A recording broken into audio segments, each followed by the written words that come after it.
Hey guys, how's it going? This is HelpfulLockPicker here. And I just want to first, before we start off, can everyone hear me? I'm just going to check the chat real quick.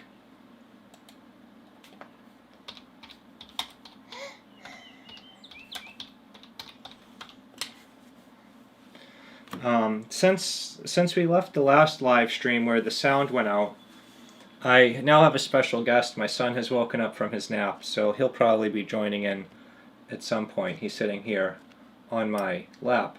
So can you guys hear me okay?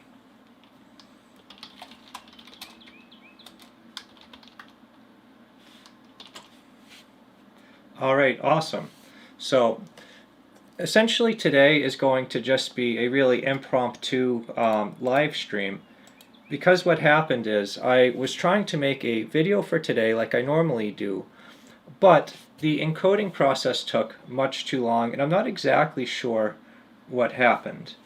So what I'm going to show you right now is I'll bring up a quick clip of that. So when you take a look at my Premiere Pro, you can see that I still have 58 minutes left on my recording time to encode this, and this is just much too long. I don't know why it took so long today. I'm not sure if I did something different or what, but normally it doesn't take 5 hours. Usually it takes like 45 minutes or something like that. So that is pretty disappointing.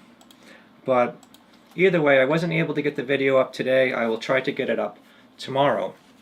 But like I said when I first started this stream, I am joined with a special guest. I can sort of have him show his lockpicking hand right here. My son has joined for the live stream because he decided he was going to wake up from his nap. So he's really excited to steal my lockpick from me and get started.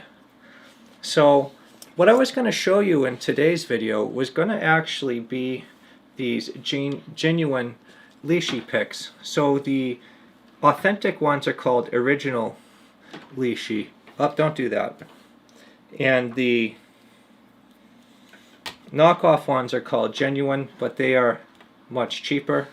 I bought the SC1, SC4, KW1, and KW5. So when this video comes out tomorrow, you'll be able to see exactly what they look like coming out of the package, and then you'll be able to also see how well they are able to perform. I look forward to being able to share that with you, and I was able to really get going on this video because Kyle was able to email me asking me about them, and I figured, you know what, they just came in, I might as well get the video going. Looks like Kyle may have left the live stream from the previous one, but either way, Kyle, thank you so much for sharing that with me.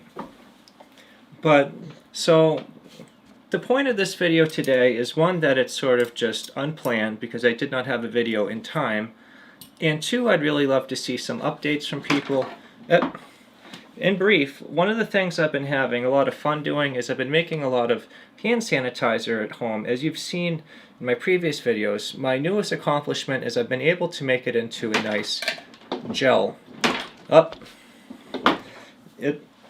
I need to do to make it is you need to use a carbomer powder, and then you need to neutralize it with TEA, and then it's able to turn it into a gel.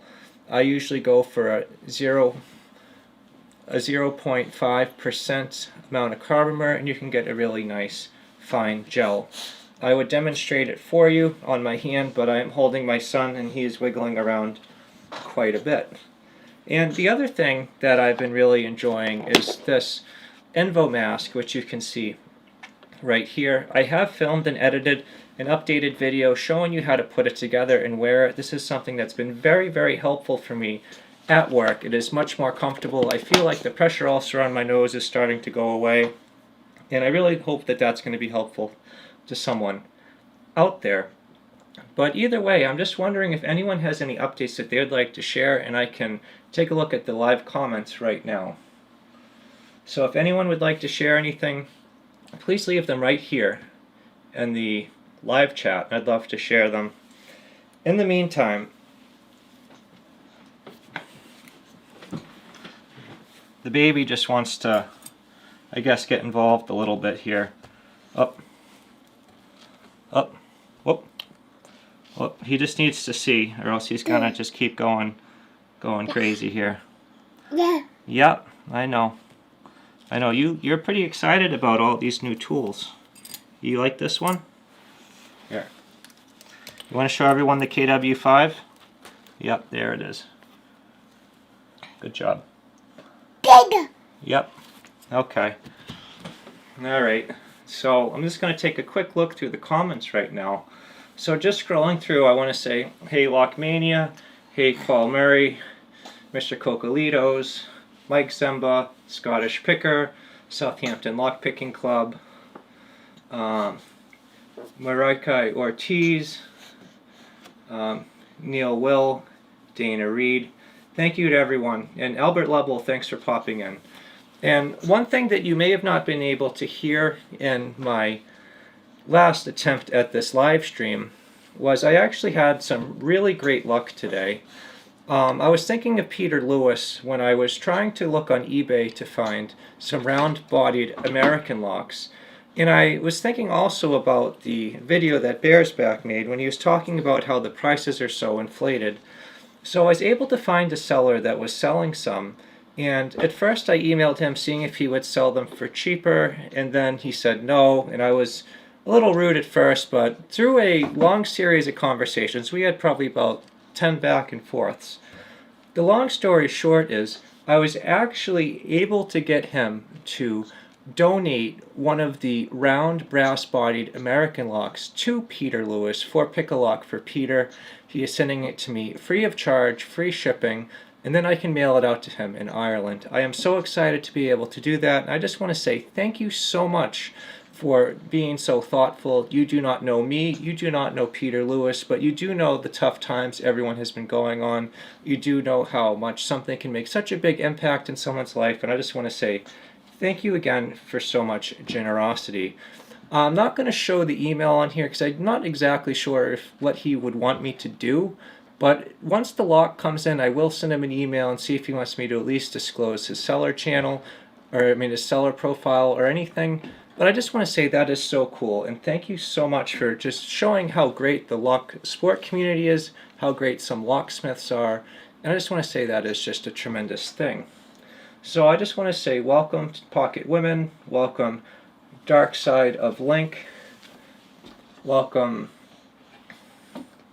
I don't know, Francheater00. Alright, so now let's just take a look through the comments and just see. Okay, Lockmania says hi to my son. My Wi-Fi keeps going out.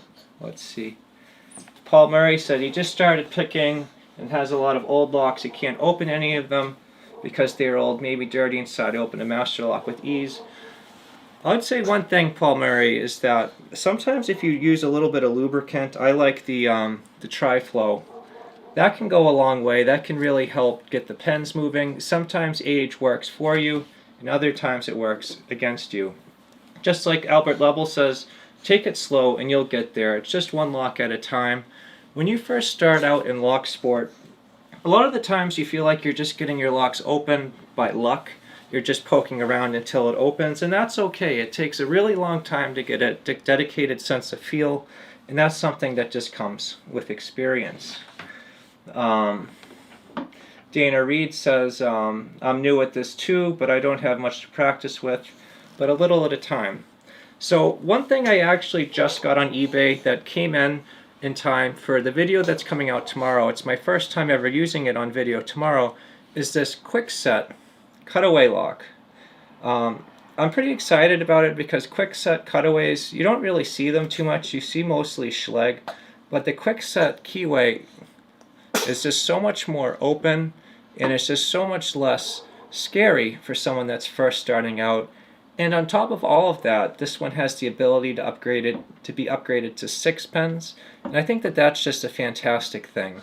I am really fortunate to have this one and also be able to have this Schlage one, so I can make all these really great videos so you can see exactly what's going on. For some of my future content coming up, I am going to want to focus for just a little while on picking locks pens down like this, because this is something that you don't see a lot of in the US, but it is a skill that you're going to need to hone. But let me just take a quick look and see. Albert Level was looking to have Dana Reed contact him. That's really nice of you. I also had someone reach out to me via email the other day. If anyone is in need of locks, I did find someone that might be looking to donate some if you are in the US. You could always send me an email and I can try to hook you up with their email. They're just trying to give back to the community. I'm not exactly sure to what extent they have, but I can always just try to be the mediator and try to get that set up if anyone is interested. Lockmania, thank you for saying that you enjoy these live streams. AJ Clark, thanks for joining us. Linus Linden, hi everyone. You just started picking locks and have a good Peterson pick, but can't seem to be doing very well. Time filling pens. You have master lock number 3s. My honest opinion with the master lock number 3 is try the zipping approach, try raking them. They are easy to pick open, but they're also so poor that they can be a little difficult in a way where you're not going to necessarily feel what you're doing. If you ever check out in my video description, you can see my recommended progressive lock list. I really recommend you start at the Brinks, because that's when you start to get locks that are going to give you enough feedback so you can really feel what you're doing. Another really great thing to do is you don't need to get a cutaway, but if you can just get a quick set lock, those have an open enough keyway where you're able to get a lot of experience, and then on top of that you're able to really start to feel what you're doing. You can progressive pin it. And if you're not aware, progressive pinning is actually one of the more powerful things you can do in lock sport. That's where you take out all the pins and you start at, say, 2. You keep adding them in and you go from there. That's a really great way to learn standard pins, serrated pins, spool pins, just any pins that you are working on. That is a really cool thing to do.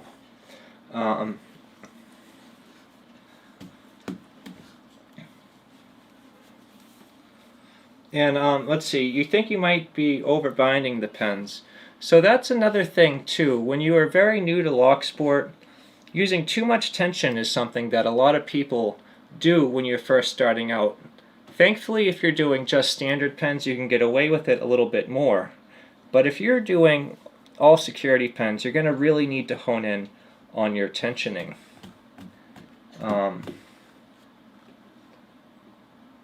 RWB, fairly new. I'm finding it frustrating that with a couple of Avis locks I can only rake them open. I need to learn to walk first. All I can say about Avis locks is those are always tough no matter where you look at it. Avis are pretty great locks, and really don't be upset if you're not getting them open. They are a tougher lock for someone that is first starting out. Rune Picker. I haven't gotten to the 80 Ti because I keep getting distracted. I go to work on my lockpicking homeschool series, and then I'll do a review video. In all honesty, it's because I keep forgetting to make it. Thank you for reminding me.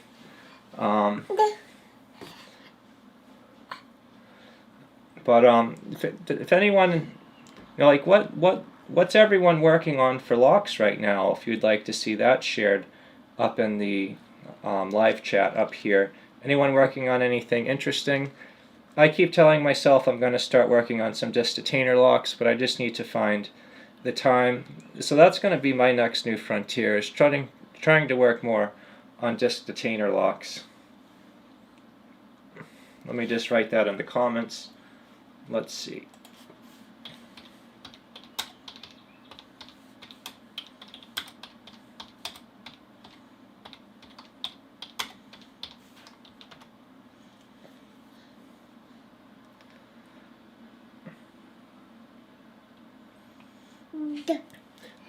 Linus, seeing that you're working on the Master Lock model number 3, personally for me, I do better with that lock with bottom of the keyway tension. I'm not sure what you're doing, but it is something that takes time. But it could just be that particular lock. Some of them are just harder to feel what you were doing. If you have the ability to try out any other locks, I don't recommend that as a first lock to really hone the feedback.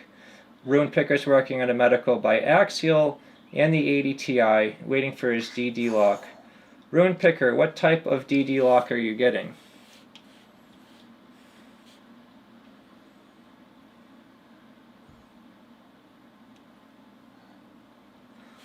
Oops is trying to pick any lock he can find, Brink Masters, but they're all too easy.